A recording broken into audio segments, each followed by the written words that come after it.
There's something about the music of the 70s that just hits differently. Maybe it's the way those songs carry the smell of summer afternoons, or the sound of a radio drifting through an open window. Whatever it is, it stays with you. Today, we're counting down the top 10 songs from the 70s that make us wish we were kids again. Number 10, American Pie by Don McLean. So bye, Miss American Pie. Let's start at the beginning, not just of this list, but of an era. Don McLean released American Pie in November 1971, and within weeks, it had taken over the airwaves.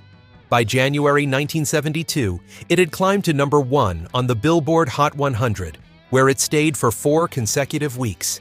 The album of the same name also hit number 1 for 3 weeks straight.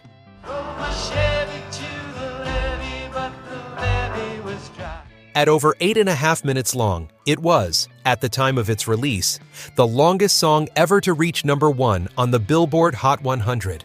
To release a single that long in 1971 was an act of genuine creative confidence, and radio stations played it in full anyway, because audiences demanded it. Bye, bye, Miss American Pie. Drove my Chevy. McLean wrote the song partly in response to the 1959 plane crash that killed Buddy Holly, Ritchie Valens, and the Big Bopper, an event McLean learned about as a 13-year-old paperboy in New Rochelle, New York.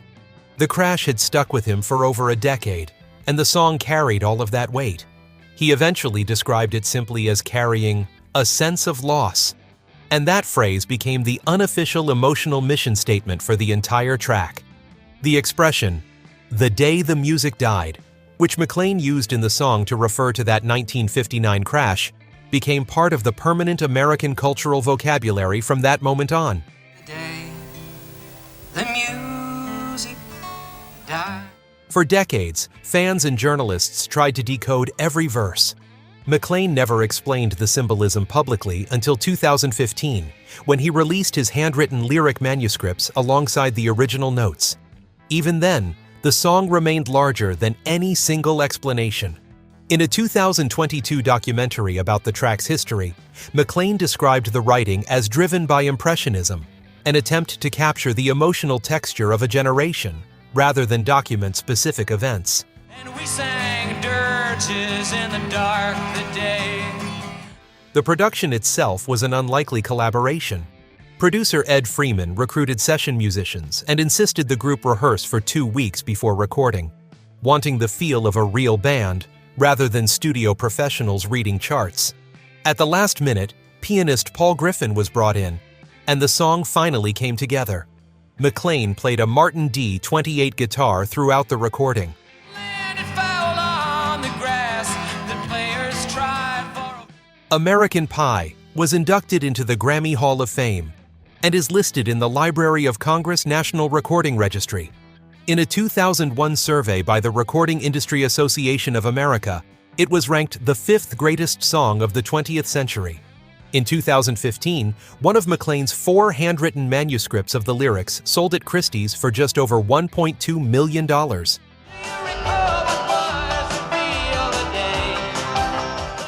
If you were a kid in the early 70s, you heard this on the radio constantly, and you probably didn't understand a word of it, but you sang along anyway. That's always been the magic of it. We started singing Bye, bye, Miss American Pie. Number 9, Hotel California by the Eagles. Welcome to the Hotel California. Few songs carry their atmosphere the way Hotel California does. The Eagles released it as a single in February 1977, taken from their 5th studio album of the same name. The album had been released in December 1976 and shot to number 1 on the Billboard 200 by January 1977. The single itself entered the Billboard Hot 100 on February 26th, climbing steadily before hitting number 1 on May 7th, 1977, the band's 4th song to reach the top spot. Welcome to the Hotel California. The song was written by Don Felder, who came up with the guitar parts while sitting in a rented house on Malibu Beach, recording rough chord progressions on a 4-track deck in his spare bedroom. He passed the demo to Don Henley and Glenn Frey, who shaped the lyrics around the music over the following year. Henley later described the song as a song about the dark underbelly of the American dream and about excess in America. In a 2013 documentary, he offered perhaps the most concise version. It's a song about a journey from innocence to experience. They stab it with their stealing knives, but they just can't kill. The famous twin guitar solo at the end of the track, which runs for over 2 minutes, was performed by Felder and Joe Walsh trading lines before converging in harmony. Felder has recounted that during the recording session, he began improvising the solo spontaneously, only for Henley to stop him and insist he replicate the original demo version exactly. Felder had to call his wife at home and have her hold the phone up to a cassette player so he could listen back and remember what he had played months earlier.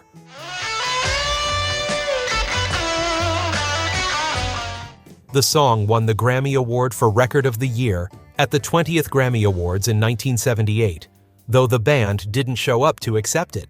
In 1998, the guitar coda at the end of the song was voted the best guitar solo of all time by readers of Guitarist magazine.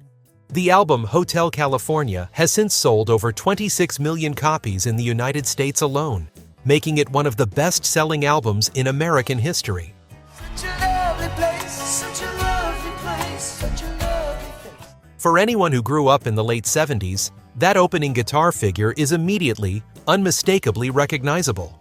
It takes you back before you even realize it. Welcome to the Hotel California.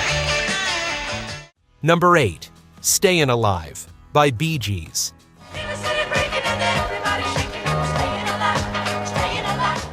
If the 70s had a heartbeat, it might have sounded something like this. The Bee Gees recorded Stayin' Alive in 1977 for the Saturday Night Fever soundtrack, and it was released as a single in December of that year. It reached number 1 on the Billboard Hot 100 in February 1978, where it stayed for 4 weeks. The Saturday Night Fever soundtrack became one of the best-selling albums of all time, with over 40 million copies sold worldwide.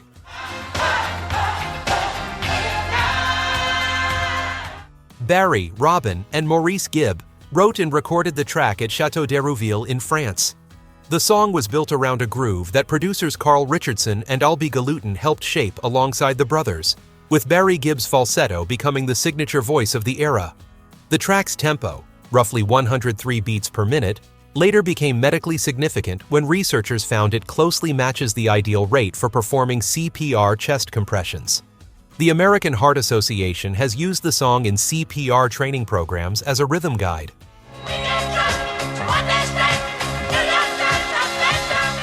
The Saturday Night Fever film, starring John Travolta, came out in December 1977, and the cultural pairing of the movie and its soundtrack was one of the defining moments of the decade. The film itself was based on a 1976 New York Magazine article about the disco scene in Brooklyn, and it gave the broader soundtrack a narrative context that amplified both the music and the film's reach. Disco had been building since the early 70s in clubs in New York and Philadelphia, but Stayin' Alive brought it to an audience that stretched far beyond those rooms.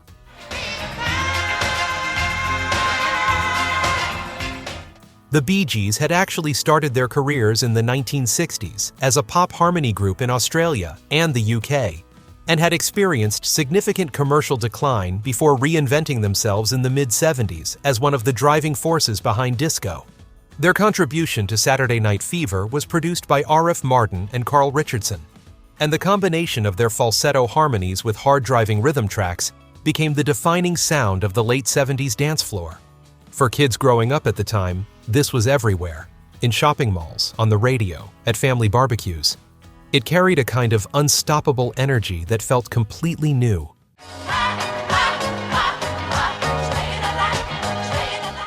Number 7. More Than a Feeling by Boston.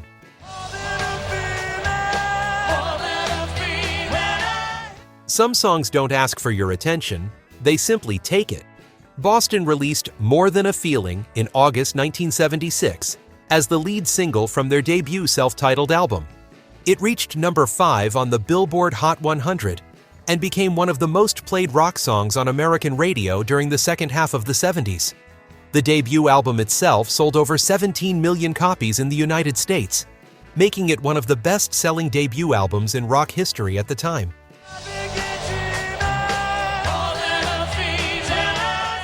The song was written by Tom Scholz, a guitarist and engineer who had studied at MIT and built much of the recording equipment he used in his own basement studio in Massachusetts. The album was mostly recorded there before Epic Records released it. Scholz's meticulous approach to layered guitar sounds and precise production became a model for a generation of rock engineers. The track opens with a clean acoustic guitar passage before building into one of the most recognizable rock guitar riffs of the decade. Brad Delp's vocals carried an emotional range that complemented the expansive instrumentation. Delp was widely regarded as one of the finest rock singers of his era.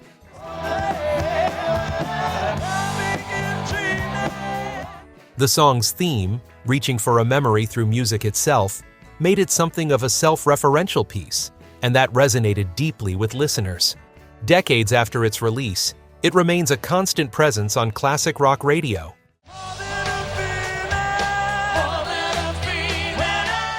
Number 6. Go Your Own Way by Fleetwood Mac.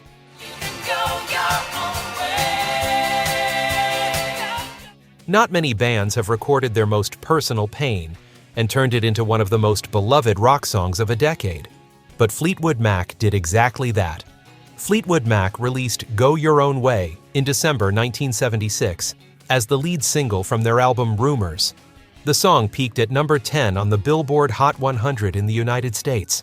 Rumors itself went on to become one of the best-selling albums in history, spending 31 consecutive weeks at number 1 on the Billboard 200 in 1977, and eventually selling over 40 million copies worldwide.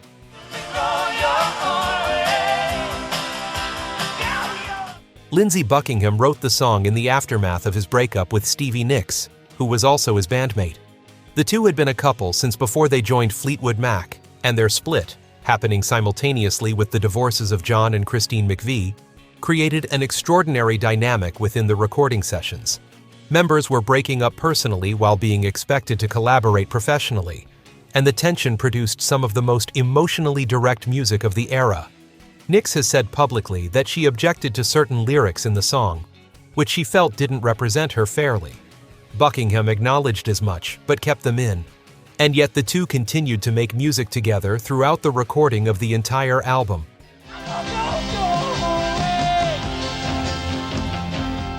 The production of Rumors was handled by Ken Kailat and Richard Dashut alongside the band, recorded primarily at the record plant in Saratoga Springs and Wally Heider Studios in San Francisco between 1976 and early 1977.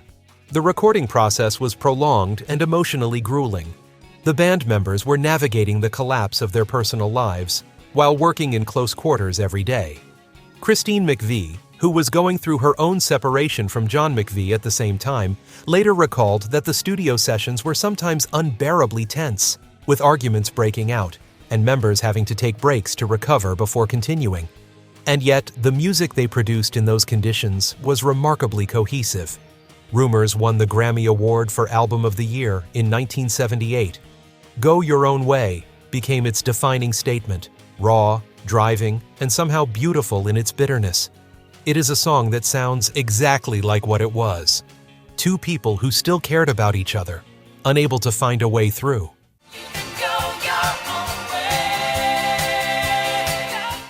Number 5. Dust in the Wind by Kansas.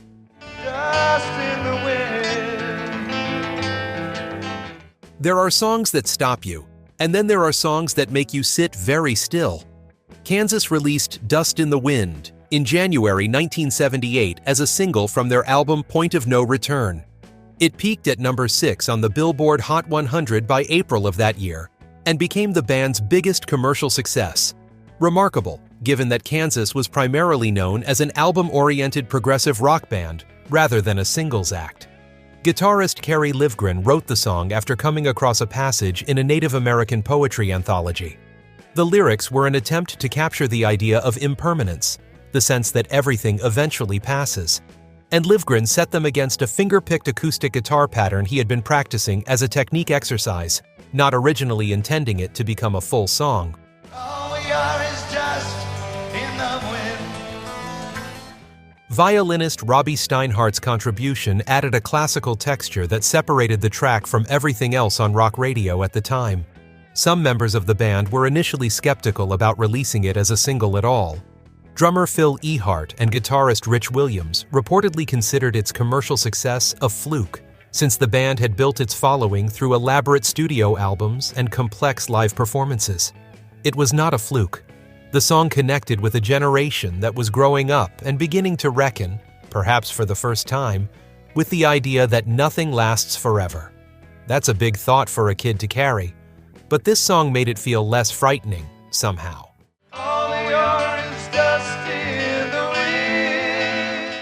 Number 4. Maggie May by Rod Stewart.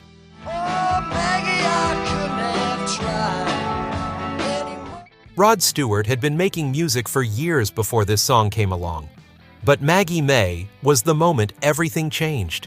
Released in July 1971 as a double A-side single with Reason to Believe, Maggie May was not originally the priority track. Radio DJs in the United States began flipping the record over and playing the other side, and the song quickly took on a life of its own.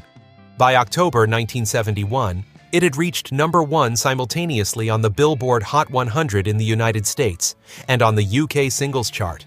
The album Every Picture Tells a Story hit number 1 on both the US and UK album charts at the same time, a rare simultaneous achievement. The song is semi-autobiographical.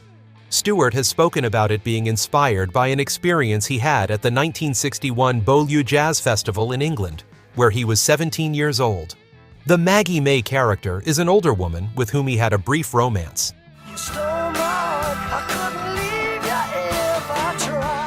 The track features a mandolin part played by Ray Jackson of the band Lindisfarne, though Jackson was not credited on the original release. The oversight was publicly acknowledged years later, and Jackson has spoken about it in interviews on multiple occasions. Stewart's husky, lived-in voice was perfectly suited to the story, and the production, loose, almost ramshackle in places, gave it a feeling of authenticity that polished recordings of the era often lacked. The album Every Picture Tells a Story had been recorded with a mix of session musicians and members of the Faces, the band Stewart was performing with at the time. The recording process was relatively informal by the standards of the day. Some tracks were nearly complete after just a few takes, which gave the album a spontaneous quality that listeners responded to immediately. Rod Stewart would go on to have an enormously successful career spanning multiple decades, but Maggie May remained the moment his voice first became truly unavoidable. It opened something up in rock music, a rougher, more conversational approach to storytelling that stood apart from the more ornate productions of the era. For kids growing up in the early 70s, this was one of those songs that seemed to belong to the adults, and that made it all the more interesting.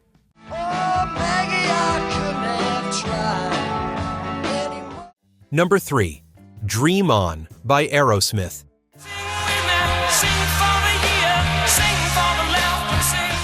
Aerosmith recorded Dream On before most people knew who they were. The song was included on the band's debut self-titled album, released in January 1973. The initial release as a single that year peaked modestly at number 59 on the Billboard Hot 100.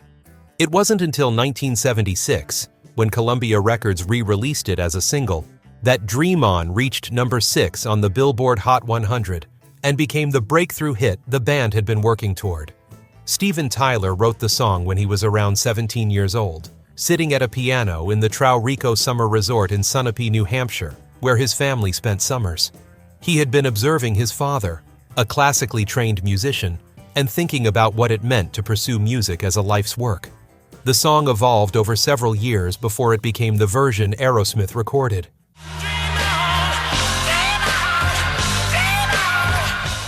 Number 2. Bohemian Rhapsody by Queen.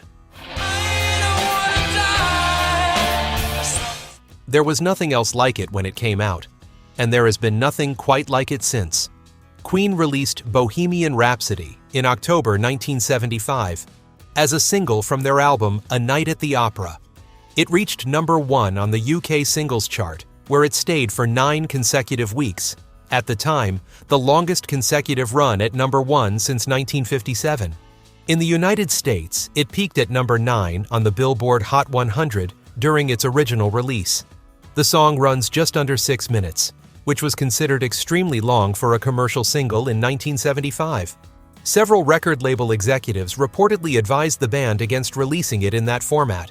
The band released it anyway. DJ Kenny Everett in the UK received an advance copy and played it on his Capital Radio show. Listener response was immediate, and demand for the single went through the roof before it was even officially released.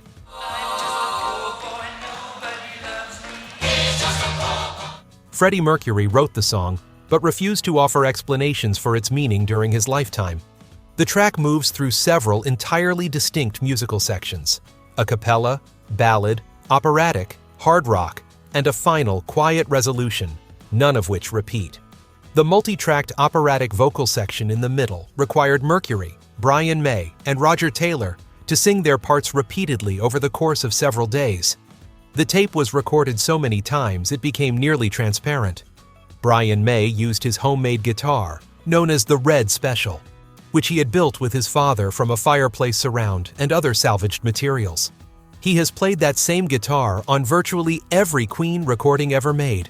Bohemian Rhapsody was re-released following Mercury's death in November 1991 and returned to number 1 on the UK chart, spending another 5 weeks at the top, giving it a total of 14 weeks at number 1 across 2 separate chart runs.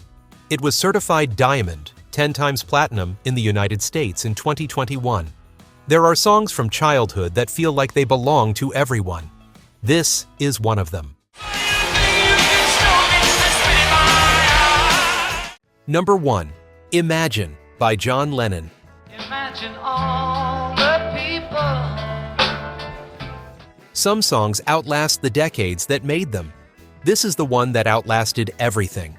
John Lennon released Imagine in October 1971 as a single from the album of the same name. It reached number 1 on the UK singles chart and peaked at number 3 on the Billboard Hot 100 in the United States, though it later returned to number 1 on the UK chart following Lennon's death in December 1980. The song was recorded at Lennon's home studio, Ascot Sound Studios, located in his estate Tittenhurst Park in Berkshire, England. The sessions took place in May 1971. Producer Phil Spector worked with Lennon on the album, and the recording carried a spacious, uncluttered quality that gave Lennon's voice and piano room to breathe.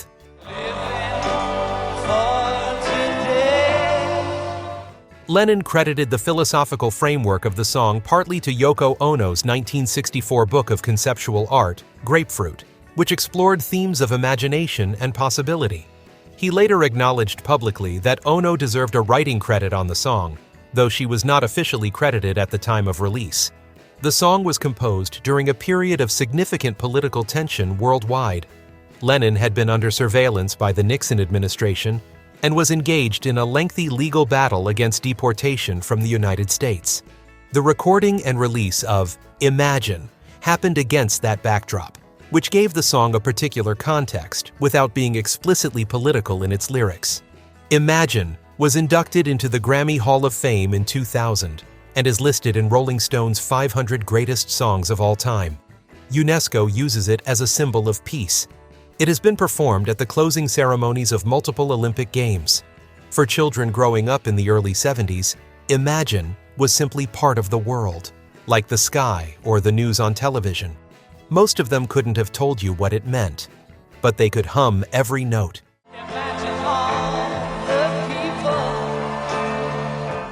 And that wraps up our list of the top 10 songs from the 70s that make us wish we were kids again. Every one of these songs carries something in it that goes beyond music. A moment, a feeling, a version of the world as it once was. If any of these brought back a memory for you, we'd love to hear about it in the comments below. If you enjoyed this video, please give it a like and subscribe to the channel.